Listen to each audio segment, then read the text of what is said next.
DD किसान, बदलते भारत की शान। डीडी किसान, बदलते भारत की शान।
अरे कहाँ जा रहे हो? बैंक में खाता खोलने जा रहा हूँ। अच्छा, चलेगा मेरे साथ? अरे नहीं नहीं, बैंक में खाता खोल के क्या करेंगे? पैसा जमा करूँगा। आजकल सरकार की कितनी योजनाएं हैं। तू भी आ गया इन बातों में। देख यार, कुछ नहीं बदलने वाला है। जो जैसा था वैसा ही रहेगा, तो वैसा ही रहने दो। अरे क्या बात कर रहे हो मटा? सही तो बोल रहा हूँ। हमारे कमाई इतना भी नहीं होता है कि हम इसे जमा करके दूसरी पीढ़ी के लिए छोड़ के जा सकते हैं। यह तुम्हारी जिंदगी है। तुम्हें जो मिला वो तुम्ही को ही खर्च करना पड़ेगा। हम गरीब आदमी हैं, हम थोड़ी ना लाखों रुपया कमाते हैं। इसलिए जो भी मिला उसे शान से खर्च करो। मुझे देखो। अच्छा ठीक है मैडम, मैं चलता हूँ। क्या हुआ? बात हजम नहीं हुआ? मुझे तेरी तरह बातें करना नहीं आता। मेरे बस आम सी सोच है, कमाई जितनी भी हो उस हिसाब से खर्चा करना चाहिए कि कुछ बच जाए। तेरी बची हुई छोटा छोटा हिस्सा कभी बड़ा काम होता है। ठीक है, चलता हूँ।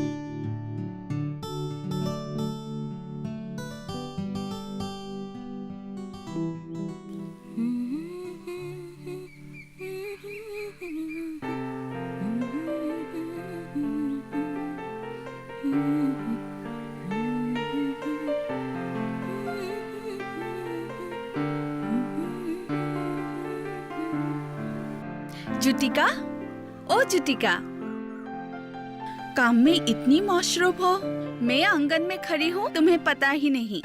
अरे दीदी, आप कब आई? मुझे पता ही नहीं चला। आइए ना, आइए, बैठिए। क्या बुन रही हो? मेखला चादर बुन रही हूँ, 3 जोड़े। अच्छा है, जब भी आती हूँ तुम्हारे पास तभी तुम कुछ ना कुछ बुनती रहती हो। क्या करती हो इतनी कपड़े? कहीं बेचती हो क्या? बेचती नहीं हूँ, हमारे कपड़े कौन लेगा, खुद के लिए ही करती हूँ। लड़की बड़ी होगी तो जरूरत होगा, इसीलिए सोचा शरीर ठीक रहते ही कुछ जमा कर लूँ। ये तो ठीक कहा तुमने, पर एक बात है, आजकल शहर में हाथ से बुने हुए कपड़े का ज्यादा मूल्य है, इसलिए बहुत लोग शहर में कपड़े बिक्री करते हैं। अच्छा दीदी। हाँ, इसलिए मैं तो पूछना चाहती हूँ, क्या तुम कपड़ा बेचोगी? समझी। मैं आपके लिए चाय बना कर लाती हूँ। नहीं नहीं, चाय नहीं चाहिए। असल में मैं इस महीने की संग के पैसा लेने आई हूँ। ओह, पैसा तो तैयार रखा है, मैं अभी लाती हूँ, आप बैठिए। ठीक है।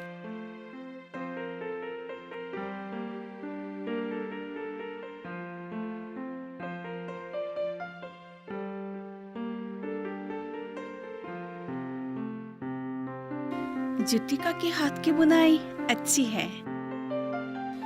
इतनी महीन है कपड़ा।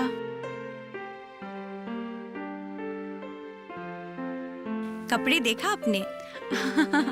जितना हो सके किया है। शादी के पहले तो ये सब जानती भी नहीं थी, बाद में सीखा। जानती हूँ। अच्छा ये लीजिए। दीदी, हमारे संग को पूरे 6 महीने हो गए शायद। इस बार 6 महीने होगा। मैं एक बात सोच रही हूँ। क्या?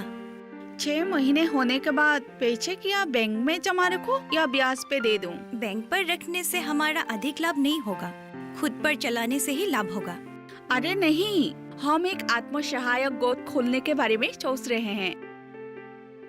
उसके लिए बैंक के साथ पैसों का लेन देन दिखाना पड़ेगा। आत्म सहायक गुट के बारे में मैंने भी सुना है। रुकिए, और क्या करना होगा, पता है आपको? अभी तो अच्छी तरह से कुछ नहीं जानती हूँ। एक दिन सभी तथ्य संग्रह करके सभी महिलाएं बैठकर अच्छी तरह से आलोचना करेंगे। ठीक है दीदी। दीदी, एक बात पूछना था। मेरी माँ कैसी है? आप उनसे मिली थी क्या? हाँ, कुशल से है। तुम्हें उनसे मिलने का मन होता होगा। तुम्हारी माँ भी तुम्हारे बारे में बोलकर दुख प्रकट करती है। ठीक कहा आपने, बड़ी गलती की है, शायद माफ नहीं करेगी। अभी छोड़ो ये सब, जो होना था हो गया। किस प्रकार घर संभाल कर रख सकती हो ये सोचो। मैं चलती हूँ। ठीक है।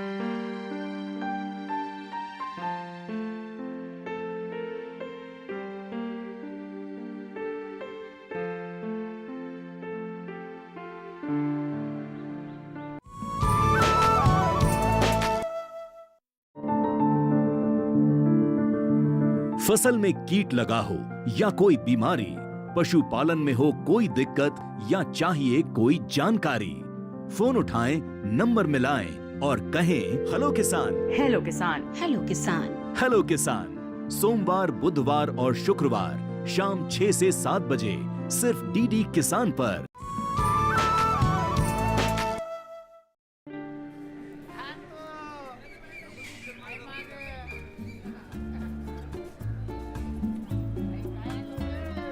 भैया, आज मांस मछली दोनों खाएंगे क्या?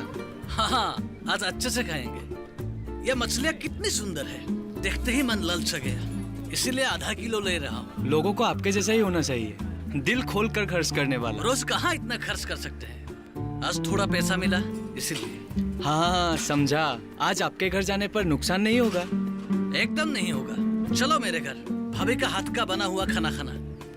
नहीं भैया, ऐसे ही कहा आपसे। शर्माओ मत, चलो चलो।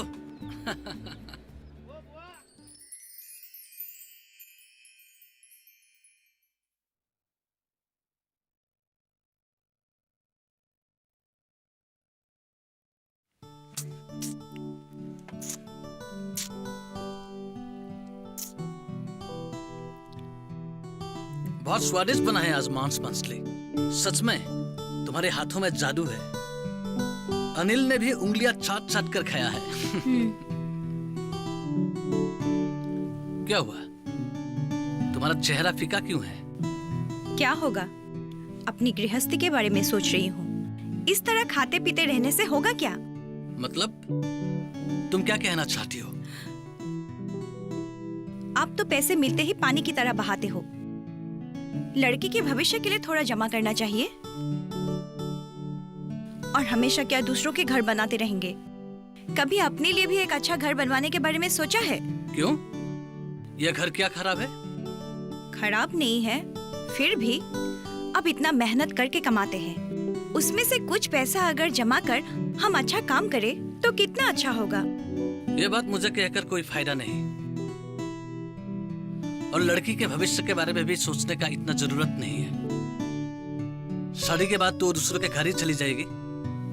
और शादी के लिए जितना पैसा जुटाना है वो इतनी बड़ी बात नहीं है। बड़ी बात नहीं है। हाँ, बात करते हैं। क्या बड़ी बात है? जरूरत पड़े तो जमीन बेच देंगे। और ऐसे भी हमारे मरने के बाद ये सब कौन संभालेगा? अच्छी बात सोचा है। और लड़की की पढ़ाई लिखाई का क्या होगा? पढ़ लिख कर क्या लाभ होगा? लड़की है, शादी के बाद दूसरों के घर ही संभालेगी। इसीलिए मैंने सोचा है मोनू को हम ज्यादा नहीं पढ़ाएंगे। अच्छा, सब आपके अनुसार ही होगा क्या? हाँ, होना पड़ेगा। इस घर का मालिक मैं हूँ। अच्छा, तो मैं क्या नौकरानी हूँ? आज समझी। हे भगवान, ये सब सुनने के लिए ही मैंने अपने माता पिता के खिलाफ जाकर आपके साथ भाग के आई थी। हाय मेरी किस्मत। रुको, इतनी बड़ी बात भी नहीं की है मैंने। रोकर मत दिखाओ। इसीलिए मेरे माता पिता आपको पसंद नहीं करते हैं। आप सिर्फ अपनी बात पर अड़े रहते हैं। तुम्हारे घर वालों की बात मेरे सामने मत करना, मुझे अच्छा नहीं लगता है। जरूरत से ज्यादा करने वाले लोगों से मुझे नफरत है, समझे?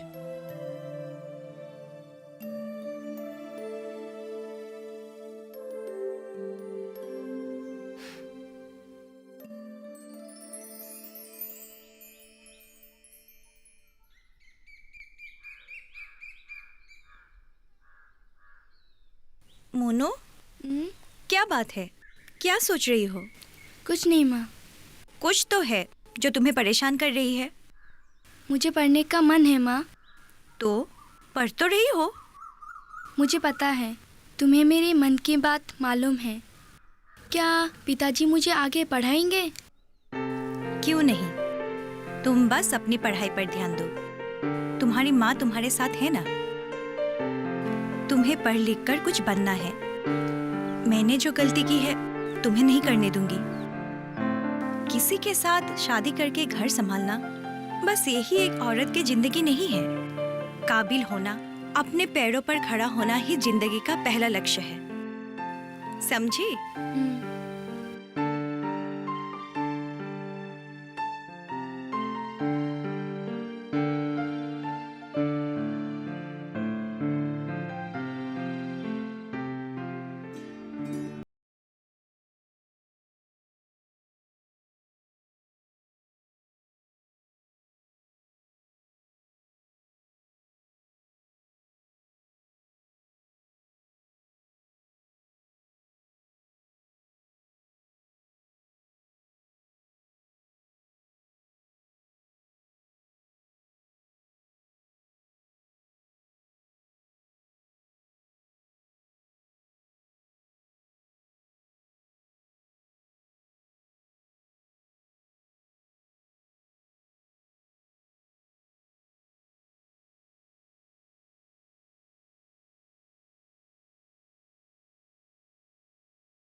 ही नहीं। ठीक है, जरूर आऊंगा।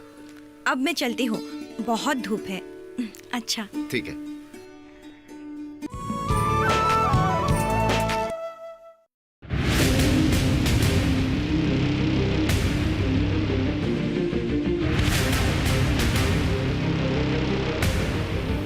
जब तपती है धरती, सूरज उगलता है आग, ठंड में जब सर्दी जमा देती सबके हाल, सब छुप जाते अपने अपने घरों में, तब बाहर निकलता सिर्फ एक इंसान, भरने के लिए हम सबका पेट, खून को पसीने की तरह देता बहा, थक जाता, झुलस जाता, हो जाता बीमार, तब उसकी सेहत का ध्यान रखता सिर्फ डीडी किसान।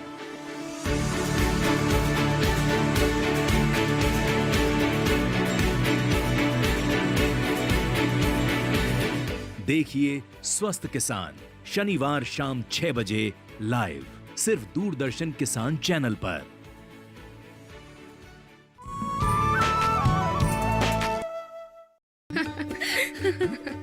ठीक है।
इतनी देर हो गई है, अभी तक तुम्हारे पिताजी नहीं आए।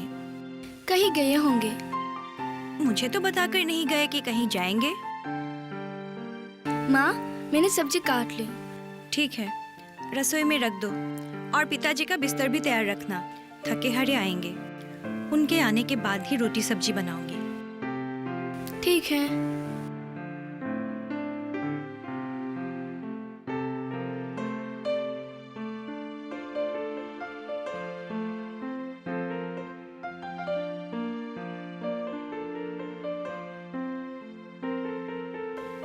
इतनी देर तो कभी नहीं करते हैं। भाभी। हाँ? सर्वनाश हो गया। क्या हुआ अनिल, ऐसे दौड़ के क्यों आए हो? सर्वनाश हो गया भाभी, सर्वनाश। सर्वनाश? क्या सर्वनाश? खुलकर बोलो। माधव भैया काम कर रहे थे तो छत से गिर पड़े, बहुत जख्मी हुए हैं। क्या?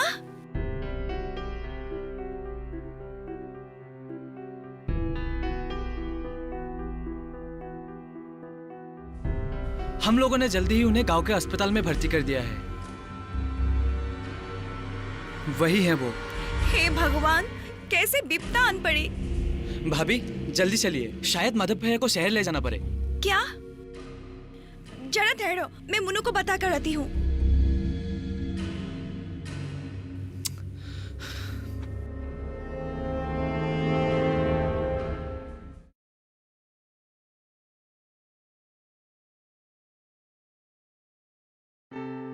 हे भगवान, अचानक ये सब क्या हो गया? बहुत दर्द हो रहा है ना? नहीं, सुई लेने के बाद थोड़ा सा कम हो गया है। इसीलिए कहती हूँ सावधान रहना चाहिए। भाभी, डॉक्टर ने कल भैया को शहर ले जाने को कहा है क्योंकि कुछ टेस्ट करवाने हैं। हाँ, डॉक्टर को संदेह है कहीं हड्डी ना टूटे हो। आज रात तक इंतजार करने के लिए बोला है। दर्द कम होने के बाद शहर जाकर इलाज करने के लिए भी बोला है। हे भगवान, शहर ले जाकर इलाज करवाना पड़ेगा। हाँ,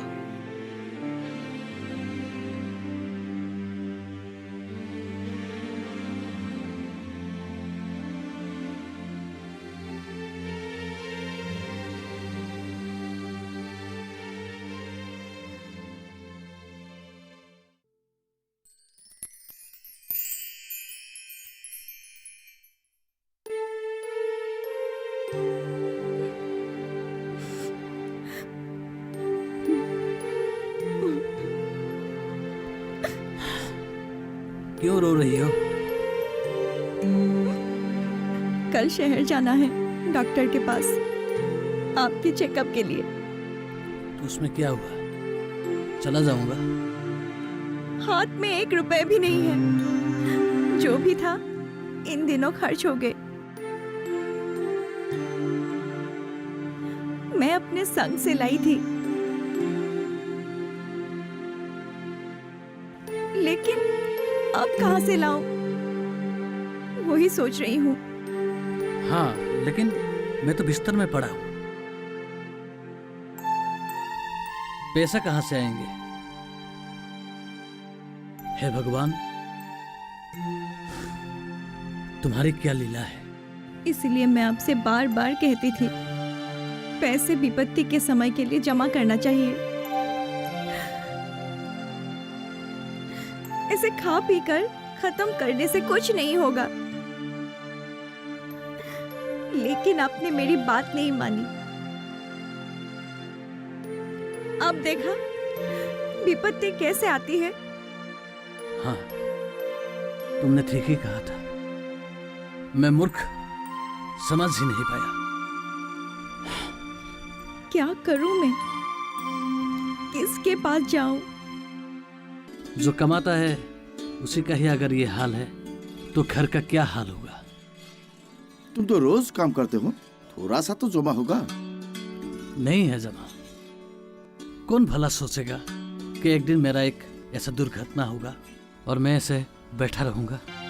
मत रो मुन्नू। नहीं माँ, मैंने सब कुछ सुन लिया है। अगर मेरा पढ़ाई करना। मैंने तुम्हें कितनी बार कहा था, तुम ये सब चिंता मत करो। सोमवार से तुम स्कूल जा रही हो बस। मुझे घर की हालत पता है माँ। तुम्हें